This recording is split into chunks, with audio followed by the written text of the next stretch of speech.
This channel does not promote any violent, harmful, or illegal activities. All content provided by this channel is meant for an educational purpose only. Short circuit না post pole violence, পুড়ে যাওয়া Trinamool office পুনর্গঠনে মাঠে আসানসোল উত্তরের BJP বিধায়ক। আসানসোল পুর নিগমের 52 নম্বর ওয়ার্ডের বার্নপুর রোডের কোটমোড় এলাকায় তৃণমূল কাউন্সিলর মৌসুমী বসুর দলীয় কার্যালয়ে আগুন লাগার ঘটনাকে কেন্দ্র করে নতুন করে রাজনৈতিক বিতর্ক শুরু হয়েছে। পুলিশ ও দমকল বিভাগের প্রাথমিক তদন্তে ওই অফিসে আগুন লাগার কারণ হিসেবে শর্ট সার্কিটের ইঙ্গিত মিললেও সোশ্যাল মিডিয়ায় ঘটনাটিকে পোস্ট পোল ভায়োলেন্স বলে প্রচার করা হচ্ছে বলে অভিযোগ জানিয়ে অবশ্যই উত্তাপ ছড়িয়েছে রাজনৈতিক মহলে। এই আবহে চমকপ্রদ ও অভিনব এক পদক্ষেপ নিলেন আসানসোল উত্তর কেন্দ্রের নবনির্বাচিত বিজেপি বিধায়ক কৃষ্ণেন্দু মুখোপাধ্যায়।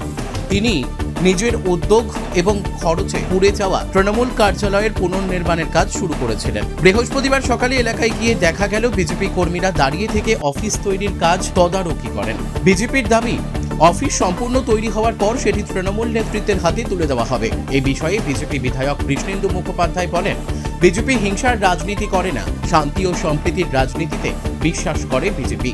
যারা বিজেপির পতাকা হাতে নিয়ে অশান্তি ছড়ানোর চেষ্টা করছে তাদের কোনোভাবেই বরদাস্ত করা হবে না। এই ধরনের কাজ আসল বিজেপি নেতা ও কর্মীরা কোনোদিনও করতে পারেন না।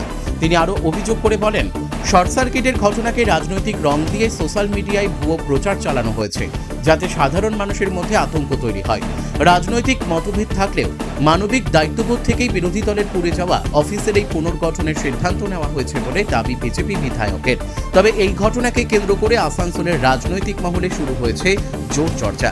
একদিকে আগুন লাগার প্রকৃত কারণ নিয়ে জল্পনা, অন্যদিকে বিরোধী দলের বিধায়কের তৃণমূল অফিস পুনর্নির্মাণের উদ্যোগ। দুই মিলিয়ে ঘটনাটি এখন শহরের অন্যতম আলোচিত বিষয় হয়ে উঠেছে। তবে বিজেপি বিধায়কের এই উদ্যোগ নিয়ে তৃণমূল কংগ্রেসের কাউন্সিলরের কোনো প্রতিক্রিয়া পাওয়া যায়নি।